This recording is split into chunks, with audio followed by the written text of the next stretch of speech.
Ivy plus Bean. Bound to be bad. Written by Annie Barrows, illustrated by Sophie Blackell. A pain in the kazoo.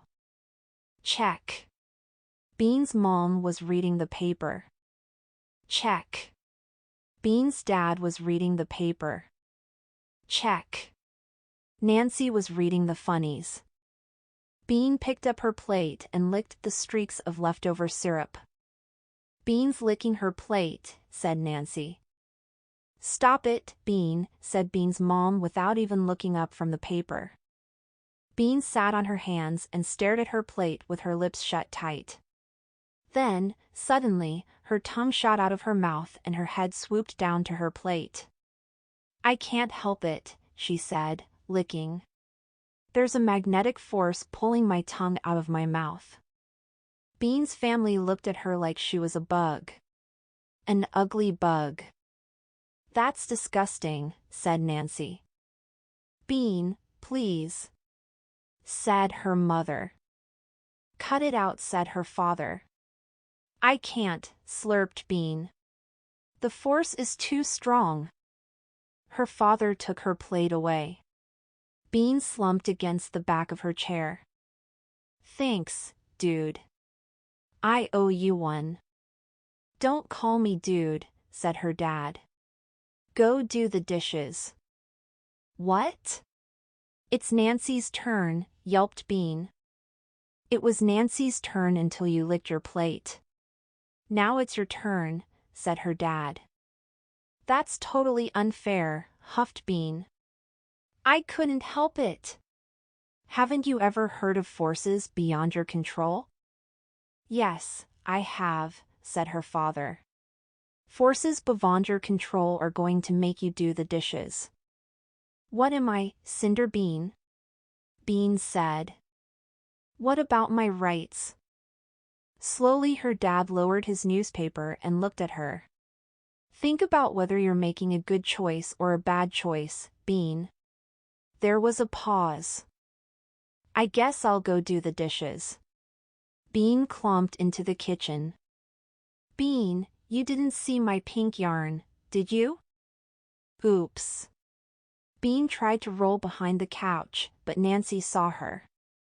Bean, do you have my pink yarn? No, said Bean. That was true. She didn't have it. She would never have it again. Nancy looked at her, slitty-eyed. Do you know where it is? No. Who knew where it was by now? Nancy's eyes got even slit-tear. Have you seen it recently? Recently? Mom. Bean took my yarn. Before she knew it, Bean was having to look around her room for her money. She changed hiding places so often that it was hard to remember where she kept it, exactly. She had to give Nancy $7 to buy new yarn. $7. Now she only had $2 and some coins left. And the yarn hadn't even worked. Bean had fallen out of the tree anyway. Bean's mom was under her desk. She was doing something with wires, and Bean could tell she wasn't having much fun because she kept saying, "Oh, for crying out loud," and "Jesu Pete." "Hi, Mom," said Bean into the crack between the desk and the wall. "Oh. Hi," said her mom. "Hold on to this cord a sec, will you?" She shoved a black wire up through the crack. Bean didn't take it. "Only if you pay me." "What?" "Only if you pay me." There was a silence. Then Bean's mom began to back out from under her desk. Bean started to have a bad feeling. "Sorry," she said quickly. "I'll hold the cord for free." But now her mom was all the way out. Now she was standing. Now she was glaring. "Did I hear you say that you would help me only if I paid you?" she asked. "It was a joke," said Bean. "Just kidding." Her mom was still glaring. What do you think I'm thinking, Bean? Bean sighed. I think you're thinking I'm a pain in the kazoo. Right. So what might be a good thing for you to do? Bean thought. Eat only bread and water for a week? Try again, said her mom. Give you and Daddy and Nancy each a big wet kiss? Her mother coughed. Maybe later. Try again. Go outside and play? Bingo. Tough cookies. Bean flopped down on her front steps. Yikes. Even though it was still morning, the wood was already hot from the sun. Bean's head was sweating under her hair. She wished she hadn't popped her blow-up pool. Her mom had said that jumping around a blow-up swimming pool on a pogo stick would pop it. Bean had said it wouldn't. Her mom had been right. Bean had been wrong. Bean rested her chin in her hands and thought about that. She had popped her blow-up pool. She had been a disgusting bug at breakfast. She had used up Nancy's yarn. And she had made her mom mad. What if I am a pain in the kazoo, she thought. What if that's just how I am? What if I'm worse than all the other people in the world? Bean jumped up. She wanted to play with someone. Right this minute. She looked around Pancake Court. Mostly everyone was still inside, but there was one kid out. It was Katie, who was 6 years old and lived at the other end of Pancake Court. She was walking along, pushing a little pink doll stroller in front of her. Hiya, Katie, called Bean. You want to play? Katie stopped in front of Bean's house. She looked at Bean. I don't think so. Why not? Asked Bean. I have to stay clean. Katie was very clean. Her pink dress was clean, and even her white sandals were clean. How come? Bean asked. We're going out for dinner tonight, said Katie. Your mom's making you wear your fancy stuff all day? Bean's mom would never try that. She's not making me, said Katie. I like this dress because then we're twins. She pointed to her doll. It was true. The doll and Katie were wearing the same pink dress. Bean felt big and dirty. We could play a clean game. Katie thought for a minute. House. Bean hated house. What about starving orphans? Katie folded her arms. House. Boy, Katie was a tough cookie. Fine. House. Katie was the mother. Her doll was the older sister. Bean was the baby. Katie was making cookies. The doll was doing her homework. Now you eat the cookie dough, and I give you a timeout, said Katie to Bean. Fine. Bean lunged toward Katie and snatched her imaginary bowl of dough. Gimme that, she hollered and threw her self under the camellia bush to gobble it up. Oh, you're a bad girl, scolded Katie. You get a timeout. Now I'm barfing on your shoes because I ate all that cookie dough, said Bean, crawling toward Katie. You, no, squealed Katie, jumping away. Okay, said Bean. I'm barfing on my sister's homework. Katie grabbed the doll. That's gross, Bean. I don't want to play that. Okay, let's say I have to go to the hospital and get my stomach pumped. Bean made a sound like a siren. Katie looked down at Bean. No, she said firmly. You're not doing any of that. You're in a timeout. Bean looked up at Katie. This game was too much like life. When she and Ivy played house, the house burned down. Bean wished she were playing with Ivy. All right. I'm in a timeout. See you later. She got up and started toward the sidewalk.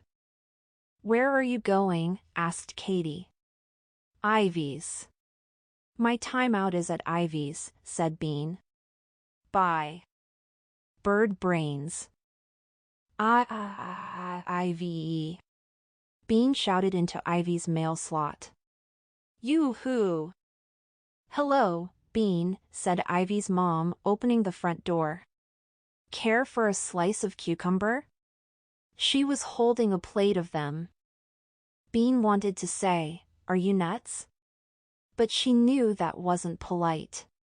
No thank you, she said. Is Ivy home? She's out in the yard, said Ivy's mom. Go on back. Bean walked down the path beside Ivy's house and opened the gate that led to the backyard.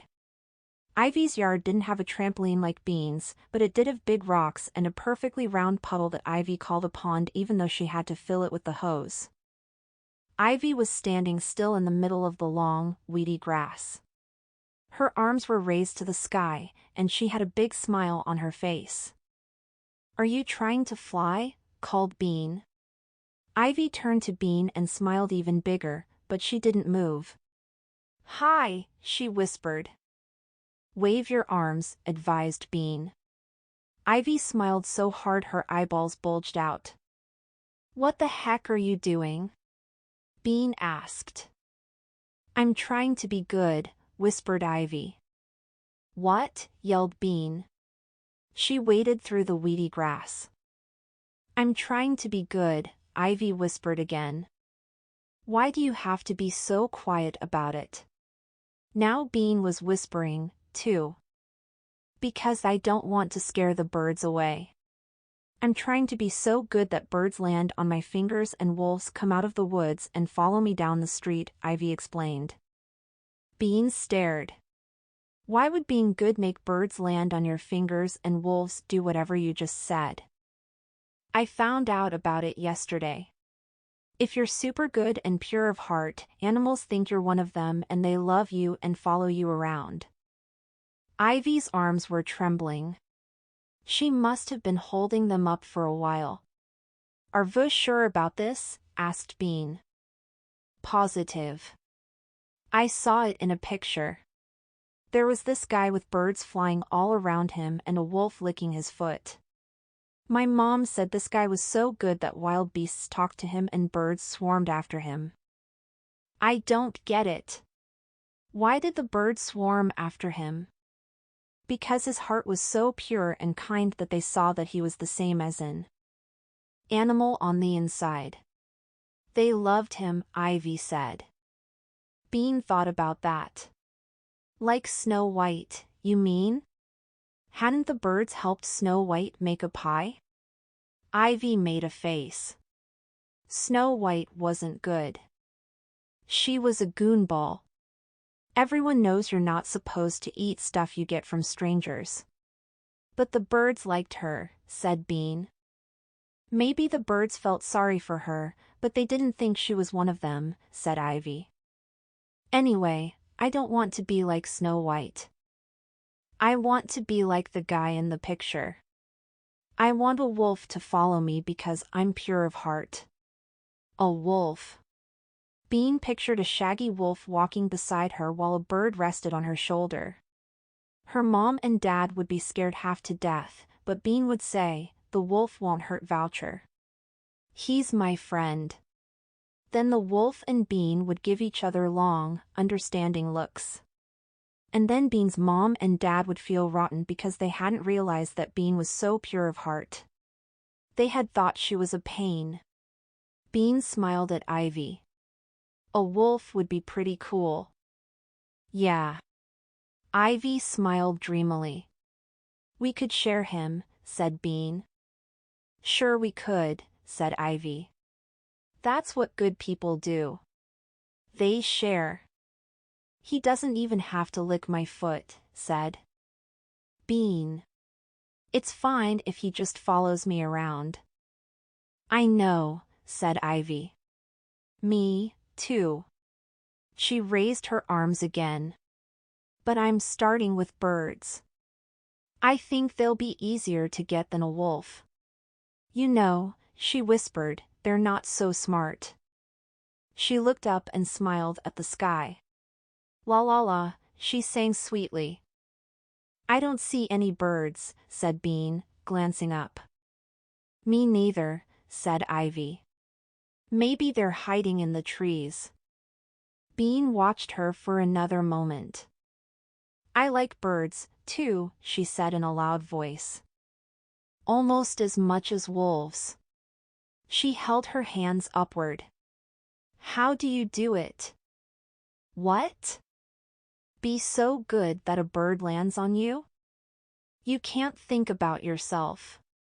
You have to think nice thoughts about other people, said Ivy. Being concentrated. She thought, I love you, Mom. I love you, Dad. Even though you're totally unfair. She thought of Nancy. Oh, I guess I love you, too, Nancy. Then she thought of Nancy saying, 7-year-olds aren't allowed to go to horse camp, so ha. And isn't it past Bean's bedtime, Mom? Stupid Nancy, I hope you fall off a horse. Oops. Boy. This is harder than it looks, she said to Ivy. I can think nice thoughts about my mom and dad, but that's it. Oh, your mom and dad are too easy.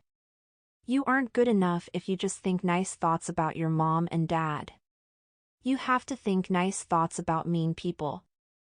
Holy moly, I can't even think nice thoughts about Nancy, and she's my sister. I'm thinking nice thoughts about Crummy Matt, Ivy announced. No way, said Bean. Crummy Matt was the meanest kid Bean knew. He was so mean he told little kids that chocolate milk was brown because it had poop in it. He was so mean that he kicked kickballs onto the school roof on purpose, so no one else could play with them. He was so mean he threw rocks at cats. Said Ivy proudly. I am. There's nothing nice to think about Crummy Matt, said Bean. I'm thinking that I hope he stops being so crummy, said Ivy. Hey,